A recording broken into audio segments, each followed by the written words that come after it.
I started off doing painting and drawing, and a bit of sculpture, but I realised I wasn't going to be any good at that. And so painting, drawing from life and in the studio, we did figures, we did compositions, and I mean, I loved that. And we did oils at the art school, and tempera, which was interesting, and printmaking. Maybe I've enjoyed, on the two-dimensional level, I've enjoyed pastels the most, and perhaps because I got introduced to these large pastels that have very intense colour. These are lovely to use, and you cannot do much detail with them, so you sort of have to use them like a brush almost. I guess I always knew at a very young age I was going to be an artist or a painter, and obviously that must have a lot to do with my growing up with an artist, growing up with Margaret. And the fact that whatever was happening with her artistically was kind of coming in to me through osmosis almost. And I think, growing up in the environment of an artist is going to affect you. And it wasn't just Margaret, it was other, people in her life, other artists that I was around, that we were around as a young boy. Some of those artists were, very established British artists, like Tony Heighton, Ralph Allen, David Andrews, that had studied in London at the Slade, and studied with Lucian Freud, and hung out with Francis Bacon and the kind of School of London. And it's interesting because those artists, although I maybe wasn't, seeing their work as much, they actually, as a young man, I started really becoming interested in a lot of that kind of British figurative school that started in the 50s, that a lot of these artists were involved in. So there was this kind of interesting coming together of my mother's friends and where my artistic practice was going in grad school. And the other great thing about Margaret and I, we agree on a lot of art, but we also disagree on a lot. And so we've had so many conversations over the years about painting, and sometimes, we're on different pages, but it's very important for me knowing how she feels. And, sometimes I'll react strongly and say, no, I disagree. Well, you like this and I like this.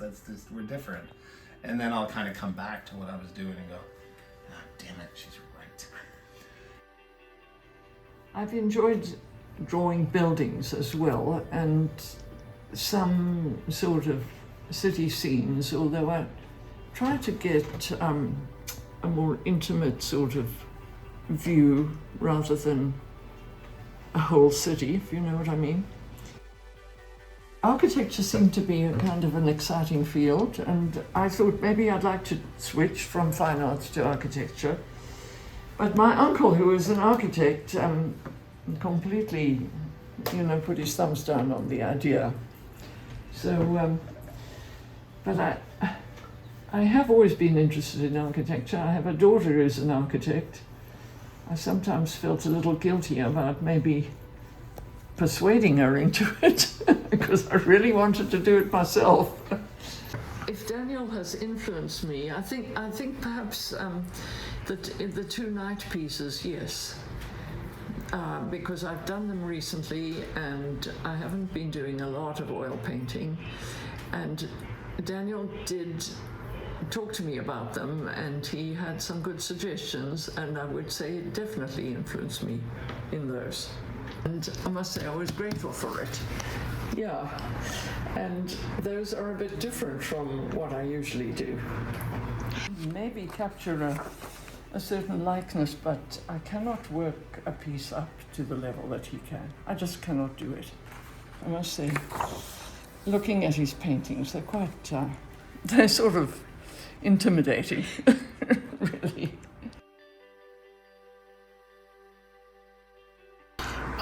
what's interesting about Margaret is we have very different ways of working, and if there's one thing I wish I had that I don't have, like Margaret, is her incredible sense of composition. And she's got this a very intuitive, beautiful sense of composition, and she's able to have the courage to use very strong color. And I tend to be more muted and take things in a slower way, and I get too tight sometimes, and I'm trying to break old habits, and Margaret's somebody that really inspires me in terms of how she composes and of course her method of working is very different from mine. She sits down, works on a piece, and then can stop, and then whereas I tend to be much more routine. I have to be in here for a certain amount of time to work. Okay, well, to think about subject matter, I did get interested in landscape in South Africa because landscape is quite extraordinary around where I grew up. And there's sea and there's mountains and vineyards and all kinds of wonderful subject matter. And there's a kind of a color to the landscape that's very different from Canada. It's more blues and gold and autumn kind of colors that you get here, but you don't have the green, the summer green, where everything's green, all just different shades of it. So it took me a long time to sort of clue in to being able to view the landscape around us with the same kind of enthusiasm. But I was doing clay in a lot of those years. I think I do appreciate the greens now. And I'm trying to introduce color into my work. So, you can see, I started off more with a sort of an earthenware kind, an earthy palette, but I found that you could use some of these stronger colors even at the high temperatures that I was firing at.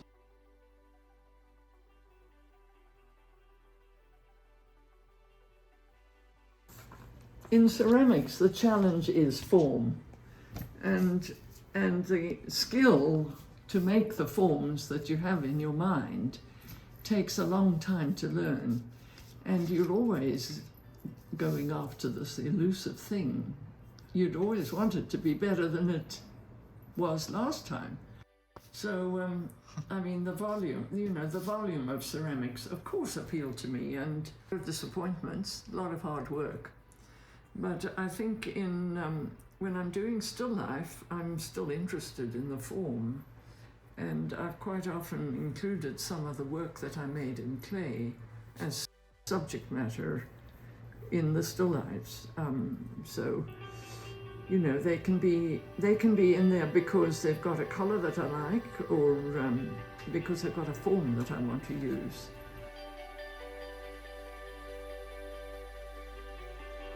In terms of subject matter, it all depends on what I'm looking at and what I'm inspired by at the time. I might be going through a phase of looking at a lot of still life work, let's say by Morandi or William Bailey, Matisse. And it will kind of push me towards maybe doing a series of still lives, thinking more about color and harmony and composition. But really at the end of the day, I think that everything I paint is really about color, harmony, composition, and light in different ways. And obviously emotion, the kind of human connection to portraiture is more personal, but it doesn't necessarily mean I enjoy it more. I'll just quickly show you. So this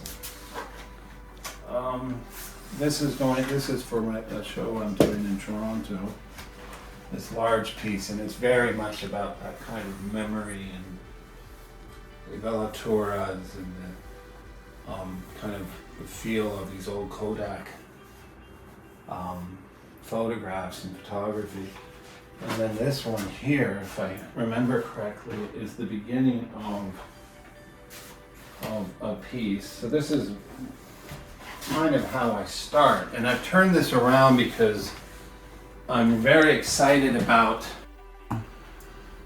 this is going to be a male figure in a field, a wheat field or a poppy field. And I'm doing these kind of small maquettes of these figures kind of in these fields. And they kind of represent an artist called Anselm Kiefer.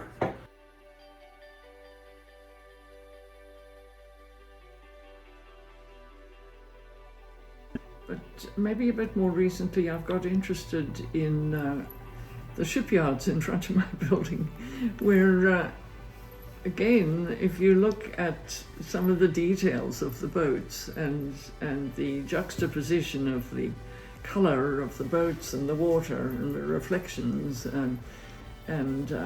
so I've worked on I've made some tentative efforts to do some of it, and I think it'd be interesting to see Daniel's work next to mine. He always was a drawer, and I must say I never wanted to teach him anything as a child, because I have the feeling that when you do try and teach small children things about drawing and painting, it inhibits them. But there's a natural development to children's art that I strongly believe in. And I always thought that colouring books were an inhibition to children, so we never bought them. If they got into the house, it wasn't because I bought them.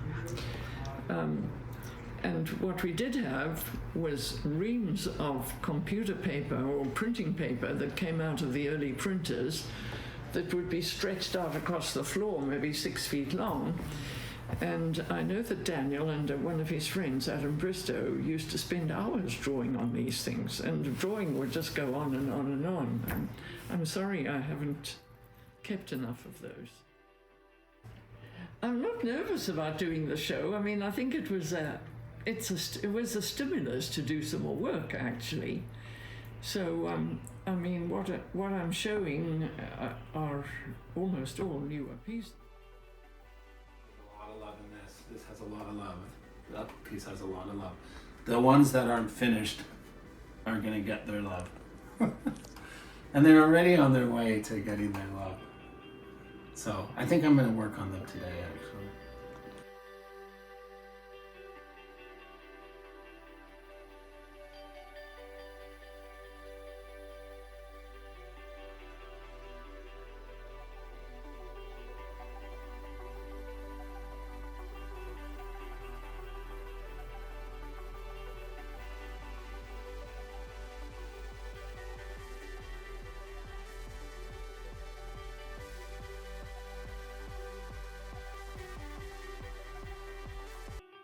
I'm really looking forward to painting it, but I'm not going to do it from life.